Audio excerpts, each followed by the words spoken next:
శరీరాన్ని చూసి ప్రతిభను, వయస్సును చూసి జ్ఞానాన్ని అంచనా వేయకూడదు. మీ ఆడవాళ్ళలో ఉన్న సమస్యే ఇది.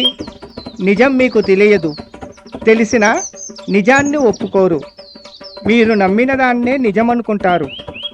మీ ఆడవాళ్ళంతా ఇంతే. తనకన్నా మించిన అందగత్తే ఈ విశ్వంలో లేదనుకుంటారు. కొన్ని సందర్భాలలో బయటి వాళ్ళకన్నా మన అని అనుకునే వాళ్ళతోనే ఎక్కువ ప్రమాదం కలిగే అవకాశం ఉంటుంది. అనేక శక్తులను కలిగిన దానిని అయినా సమస్యను పరిష్కరించడం చాలా కష్టంగా ఉంది. ఇదిగో ఓ ప్రేమ కథ, జగతెరుగని చెలిమి కథ, మనసెరుగని యువతి కథ, ఇది మన కథరా.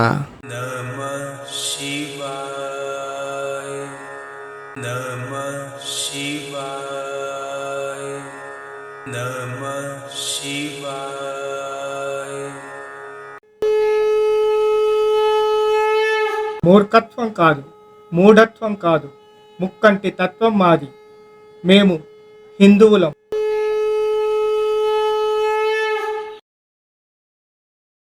మాయాధరుడి దగ్గర నుంచి దూరంగా వచ్చిన నేత్రాంబిక దీర్ఘాలోచనలో పడింది.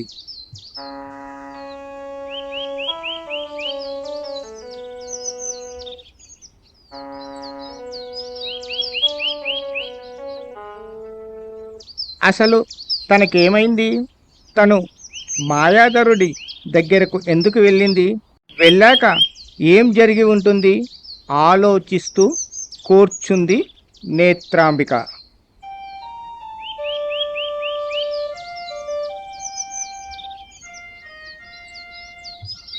మిత్రురాలా నేత్ర, ఏంటి ఆలోచిస్తూ కూర్చున్నావు? నా నాట్యం బాగోలేదా అంటూ ప్రశ్నించింది నెలవంక పిట్ట.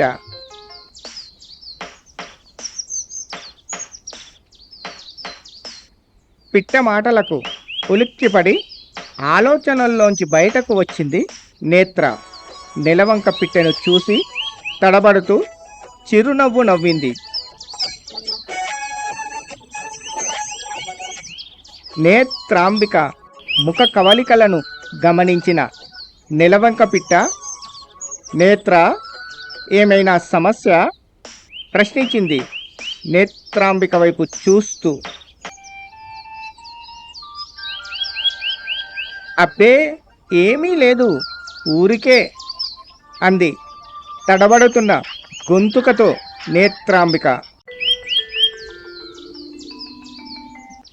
నేత్ర, నేను నెలవంక పిట్టను. నాకు చీకటి ప్రపంచం గురించి బాగా తెలుసు. అంతేకాదు, నీ గురించిన రహస్యం కూడా నాకు బాగా తెలుసు అంది నెలవంక పిట్ట. ఒక్కసారి ఉలిక్కిపడిన నేత్రాంబిక గుండె వేగం బాగా పెరిగింది. ఏంటి నిలవంక, నువ్వనేది నాకేమీ అర్థం కావటం లేదు అంది నేత్రాంబిక. అదే నేత్ర, నిన్ను చూస్తుంటే నువ్వేదో సమస్యలో ఉన్నట్టున్నావు. నీ ముఖంలో సంతోషం కనబడటం లేదు. అందుకే అడుగుతున్నా, నీ సమస్య ఏమిటి? నేనేమైనా నా మిత్రురాలికి సహాయం చేయగలనా లేదా అని అన్నది నెలవంక పిట్ట. నెలవంక పిట్ట అలా అనేసరికి నేత్రాంబికకు ఏమని సమాధానం చెప్పాలో అర్థం కాలేదు. పరిచయమైన కొంత సమయంలోనే నా సమస్యను నెలవంక పిట్టతో చెప్పి సంతోషంగా గడుపుతున్న ఈ సమయాన్ని సమస్యల వలయంగా మార్చుకోవడం ఎందుకు అని అనుకొని మౌనంగా ఉండిపోయింది నేత్రాంబిక. అలా మౌనంగా ఉంటే ఎలా నేత్ర? నీ సమస్య ఏమిటో చెప్పు. నిన్ను సమస్యల్లోంచి బయటపడేసే బాధ్యత నాది అంది నెలవంక పిట్ట. నేను నాగకన్యను, అనేక శక్తులను కలిగిన దానిని. అయినా సమస్యను పరిష్కరించడం చాలా కష్టంగా ఉంది. ఈ చిన్ని పిట్ట గట్టిగా గాలి వీస్తే దీని ప్రాణం గాలిలో కలిసిపోతుంది. ఈ పిట్ట శరీరం ఎంత, దానికున్న బలం ఎంత, ఇది నాకు ఎలా సహాయం చేయగలుగుతుంది అని అనుకుంటూ నెలవంక పిట్టకేసి చూస్తూ కూర్చుంది నేత్రాంబిక. నా మీద నీకు నమ్మకం కలగడం లేదు కదా నేత్ర? ఈ చిన్ని పిట్ట నాకు ఎలా సహాయం చేస్తుందని ఆలోచిస్తున్నావు కదా అంది. నెలవంక పిట్ట నాట్యాన్ని ఆపి నేత్రాంబిక వైపు చూస్తూ. అవును, నువ్వన్నది నిజమే అంది నేత్రాంబిక నెలవంక పిట్టను చూస్తూ. నేత్ర, నా ఈ చిన్ని శరీరాన్ని చూసి నువ్వు తీసుకున్న నిర్ణయం తప్పు. ఎందుకంటే శరీరాన్ని చూసి ప్రతిభను, వయస్సును చూసి జ్ఞానాన్ని అంచనా వేయకూడదు అంది నెలవంక పిట్ట. నెలవంక పిట్ట మాట్లాడే మాటలను విని ఆశ్చర్యపోయింది నేత్రాంబిక. అలా ఆశ్చర్యంగా చూస్తావేంటి నేత్ర? నే చెప్పే మాటల్లో నిజముంది అంది నెలవంక పిట్ట. చిన్నగా నవ్విన నేత్రాంబిక, నువ్వు చెప్పే దాంట్లో నిజమెంతుందో అబద్ధమెంతుందో అని ఆలోచించే పరిస్థితి కాదు నాది.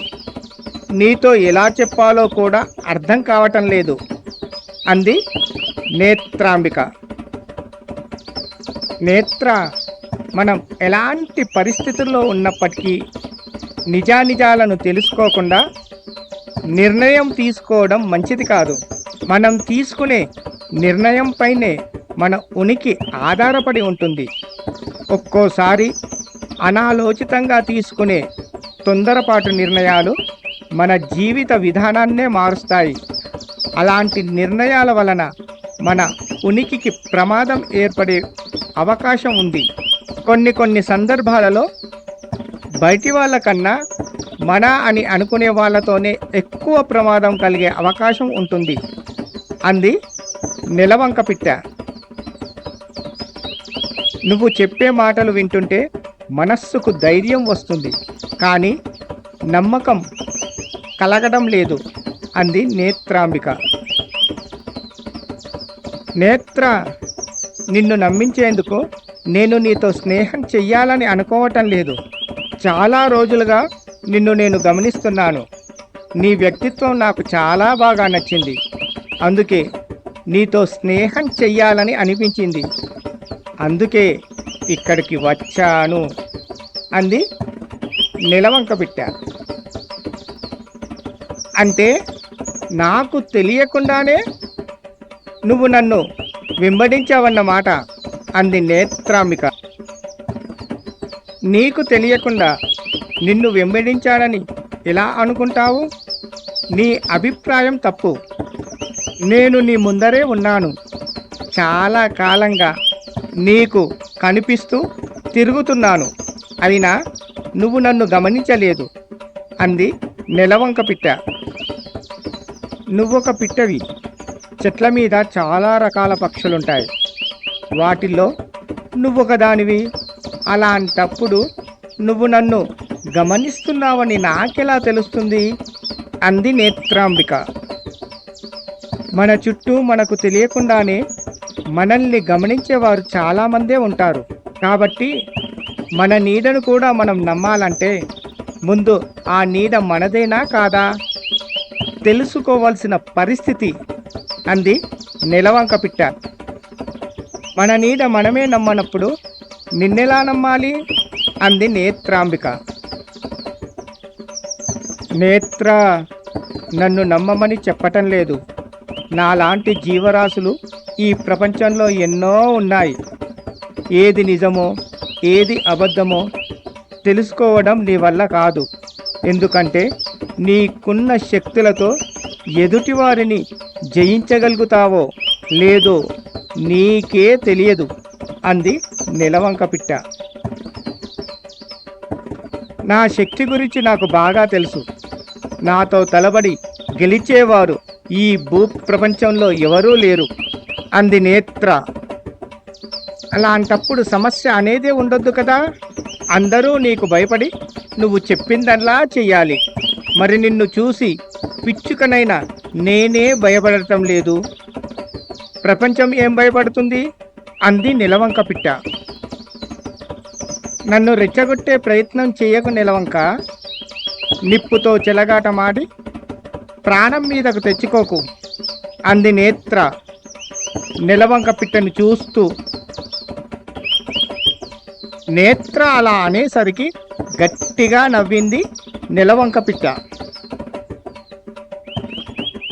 ఎందుకలా నవ్వుతున్నావు అడిగింది నేత్రాంబిక. నిన్ను చూస్తుంటే నవ్వు ఆగటం లేదు నేత్ర. మీ ఆడవాళ్ళంతా ఇంతే. తనకన్నా మించిన అందగత్తె ఈ విశ్వంలో లేదనుకుంటారు. అలాగే మీకున్న తెలివి ఎవ్వరికీ లేదనుకుంటారు అంది నిలవంక పిట్ట. నిజమే కదా, నేను గొప్ప అందగత్తెను, అలాగే తెలివైన దానను అంది నేత్ర.